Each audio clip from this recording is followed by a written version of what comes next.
ಪೂರ್ವಯೋಜಿತ ಕೊಲೆ ಎಂಬ ಆಘಾತಕಾರಿ ಪ್ರಕರಣದಲ್ಲಿ ಮಂಗಳವಾರ ಮಧ್ಯಾಹ್ನ ಅಂಜನಾನಗರದಲ್ಲಿರುವ ತನ್ನ ನಿವಾಸದಲ್ಲಿ ತನ್ನ ಗೆಳೆಯನನ್ನು ಜೀವಂತವಾಗಿ ಸುಟ್ಟು ಹಾಕಿದ ಆರೋಪದ ಮೇಲೆ 27 ವರ್ಷದ ಮಹಿಳೆಯನ್ನು ಬ್ಯಾಡರಹಳ್ಳಿ ಪೊಲೀಸ್ ಠಾಣೆ ಪೊಲೀಸರು ವಶಕ್ಕೆ ಪಡೆದಿದ್ದಾರೆ. ಸಂತ್ರಸ್ತೆ ಕಿರಣ್ 27 ಆರೋಪಿ ಪ್ರೇಮಾನನ್ನು ಮನೆಗೆ ಆಹ್ವಾನಿಸಿದ ನಂತರ ಮಧ್ಯಾಹ್ನ 2 ಗಂಟೆ ಸುಮಾರಿಗೆ ಮನೆಗೆ ಬಂದಿದ್ದಳು. ಇಬ್ಬರು ಟೆಲಿಕಾಂ ಬಿಐ ಕಂಪನಿಯಲ್ಲಿ ಉದ್ಯೋಗಿಗಳಾಗಿದ್ದರು ಮತ್ತು ಸುಮಾರು 2 ವರ್ಷಗಳಿಂದ ಸಂಬಂಧದಲ್ಲಿದ್ದರು. ಹಿರಿಯ ಅಧಿಕಾರಿ ವರದಿಗಾರರೊಂದಿಗೆ ಮಾತನಾಡಿ, ಆರೋಪಿಯು ಕಿರಣ್ ಪಾಶ್ಚಿಮಾತ್ಯ ಶೈಲಿಯ ಪ್ರಪೋಸಲ್ ನೆಪದಲ್ಲಿ ಆಕರ್ಷಿಸಿದ್ದಾನೆ. ಆಕೆ ಅವನ ಕಣ್ಣುಗಳಿಗೆ ಬಟ್ಟೆ ಕಟ್ಟಿ, ಅವನ ಕೈಕಾಲುಗಳನ್ನು ಕುರ್ಚಿಗೆ ಕಟ್ಟಿ ಬಿಗಿಯಾದ ನಿರ್ಬಂಧಗಳನ್ನು ಪ್ರಶ್ನಿಸಿದಾಗ ಅವನಿಗೆ ಧೈರ್ಯ ತುಂಬಿದಳು. ಅದು ವಿದೇಶದಲ್ಲಿ ಜನಪ್ರಿಯವಾಗಿರುವ ಪ್ರವೃತ್ತಿಯ ಭಾಗವಾಗಿದೆ ಎಂದು ಹೇಳಿಕೊಂಡಳು. ಇವತ್ತು ಮಧ್ಯಾಹ್ನ ಸುಮಾರು 1:15 1:45 ನಡುವೆ ನಮ್ಮ ಬ್ಯಾಡರಹಳ್ಳಿ ಪೊಲೀಸ್ ಠಾಣೆ ವ್ಯಾಪ್ತಿಯ ಅಂಜನಾನಗರದಲ್ಲಿ ಪ್ರೇಮ ಎನ್ನುವರ ಮನೆಯಲ್ಲಿ ಒಬ್ಬ ವ್ಯಕ್ತಿ ಕಿರಣ್ ಎನ್ನುವರಿಗೆ ಪೆಟ್ರೋಲ್ ಮತ್ತು ಕೆರೋಸಿನ್ ಮಿಶ್ರಿತ ಒಂದು ಲಿಕ್ವಿಡ್ ಹಾಕಿ ಆ ಮನೆಯಲ್ಲಿ ಪ್ರೇಮ ಎನ್ನುವರು ಬೆಂಕಿ ಹಚ್ಚಿ ಕೊಲೆ ಮಾಡಿರುವ ಒಂದು ಪ್ರಕರಣ ಆಗಿರ್ತದೆ. ಈ ಪ್ರೇಮ ಮತ್ತು ಮೃತ ಕಿರಣ್ ಇಬ್ಬರು ವೊಡಾಫೋನ್ ಒಂದು ಕಚೇರಿಯಲ್ಲಿ ರಾಜಾಜಿನಗರದಲ್ಲಿ ಹಿಂದೆ ಕೆಲಸ ಮಾಡ್ತಿರ್ತಾರೆ ಮತ್ತು ಪರಸ್ಪರ ಪ್ರೀತಿ ಮಾಡ್ತಿದ್ರು ಅಂತ ತಿಳಿದು ಬಂದಿರ್ತದೆ. ಸೊ ಇತ್ತೀಚೆಗೆ ಅವರ ಒಂದು ರಿಲೇಷನ್ಶಿಪ್ಪಲ್ಲಿ ಯಾವುದೋ ರೀತಿಯ ಸಮಸ್ಯೆ ಆಗಿ ಸೊ ಈಕೆ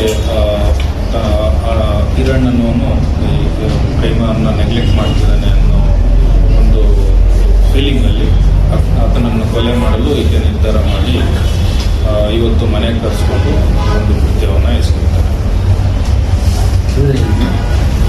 ಇವನ್ನೇ ಅವಾಯ್ಡ್ ಮಾಡ್ತಿದ್ದಾರೆ ಅಂತ ಅವಳಿಗೆ ಒಂದು ಫೀಲಿಂಗ್ ಬಂದಿರ್ತದೆ, ಇತ್ತೀಚೆಗೆ ನನ್ನನ್ನು ಅವಾಯ್ಡ್ ಮಾಡ್ತಾ ಇದ್ದಾನೆ ಅಂತ.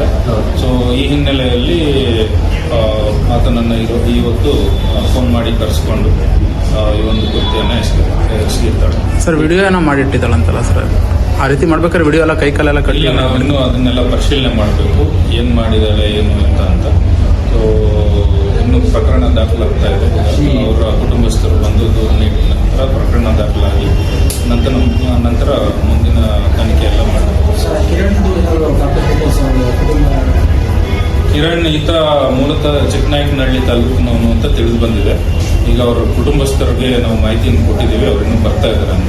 ಏನು ಕೆಲಸ ಮಾಡ್ತಾ ಇದ್ದಾರೆ ಸರ್? ಇವರಿಬ್ಬರು ವೊಡಾಫೋನ್ ಇದರಲ್ಲಿ ಆಫೀಸಲ್ಲಿ ಈ ಸಿಮ್ ಕಾರ್ಡ್ ಮಾರಾಟ ಮಾಡೋದು, ಈ ರೀತಿ ಕಸ್ಟಮರ್ಸ್ಗೆ ಸರ್ವಿಸ್ ನೀಡುವಂತಹ ಒಂದು ಕೆಲಸ ಮಾಡ್ತಾರೆ. ಎಷ್ಟು ವರ್ಷದಿಂದ ಜೊತೆ ಇವರು ಪರಸ್ಪರ ಕಳೆದ ವರ್ಷದಿಂದ ಅಷ್ಟೇ ಪರಿಚಯ ಆಗಿದೆ ಅಂತ ಬಂದಿದೆ. ಬಟ್ ಕೆಲಸ ಬೇರೆ ಬೇರೆ ಕಡೆ ಮಾಡಿದ್ದಾರೆ. ವೊಡಾಫೋನಲ್ಲೂ ಕೂಡ ಈ ಹಿಂದೆ ಸುಮಾರು ವರ್ಷಗಳಿಂದ ಮಾಡಿದ್ದಾರೆ. ಫರ್ದರ್ ಡೀಟೇಲ್ಸು ಇನ್ನೂ ಡೀಟೇಲ್ ಆಗಿ ವಿಚಾರಣೆ ಮಾಡಿದ ನಂತರ ಪ್ಲಾನ್ ಮಾಡಿ ಮರ್ಡರ್ ಮಾಡಿದ್ದಾರೆ ಅಂದ್ರೆ ಕೆರೋಸಿನ್ ಪೆಟ್ರೋಲ್ ಅದೇ ಪೂರ್ವ ತಯಾರಿ ನಡೆಸಲಾಗಿದೆ ಅನ್ನೋ ಮಾಹಿತಿ ನಮಗೆ ತಿಳಿದು ಬಂದಿದೆ. ಬಟ್ ಅದು ಎಷ್ಟು ದಿನದಿಂದ ಪ್ಲಾನ್ ಮಾಡಿದ್ದಾರೆ ಅಥವಾ ಇವತ್ತೇ ಪ್ಲಾನ್ ಮಾಡಿದ್ದ ಏನು ಅನ್ನೋದೆಲ್ಲ ವಿಚಾರಣೆ ಮಾಡಿದ ನಂತರ, ನಾವು ಡೀಟೇಲ್ ಆಗಿ ವಿಚಾರಣೆ ಮಾಡಿದ ನಂತರ ತಿಳಿದು ಬಂದಿದೆ. ಅಂದಾಜು ಇಬ್ಬರು 27ರಿಂದ 30 ಒಳಗಿದ್ದಾರೆ. ಇಬ್ರು ಪ್ರೀತಿ ಮಾಡ್ತಾ ಇದ್ದಾರೆ. ಈ ಹಿಂದೆ ಇತ್ತು ಅಂತ ನಮಗೆ ಪ್ರಾಥಮಿಕವಾಗಿ ಮಾಹಿತಿ ಬಂದಿದೆ. ಸೊ ಅದಕ್ಕೆ ಏನಾದರೂ ರಿಲೆವೆಂಟ್ ನಮಗೆ ಎವಿಡೆನ್ಸ್ ಸಿಕ್ಕಿದ್ರೆ ಕನ್ಫರ್ಮ್ ಮಾಡ್ತೀವಿ. ಎನ್ಕ್ವೈರಿ ಏನಾದರೂ ಹೇಳಿದ್ದಾರೆ ಈಗ ಇಲ್ಲ, ಇನ್ನು ಪ್ರಕರಣ ದಾಖಲಾಗ್ತಾ ಇದೆ. ಸೊ ಅದಾದ್ಮೇಲೆ ವಿಚಾರಣೆ ಮಾಡಿ ನಮಗೆ ಪ್ರಾಥಮಿಕವಾಗಿ ನಮಗೆ ತಿಳಿದು ಬಂದಿರೋ ಮಾಹಿತಿ ಇದೆ. ಸೊ ಇದನ್ನು ವಿಚಾರಣೆ ಮಾಡಿದ ನಂತರ ಕನ್ಫರ್ಮ್ ಮಾಡ್ತೀವಿ.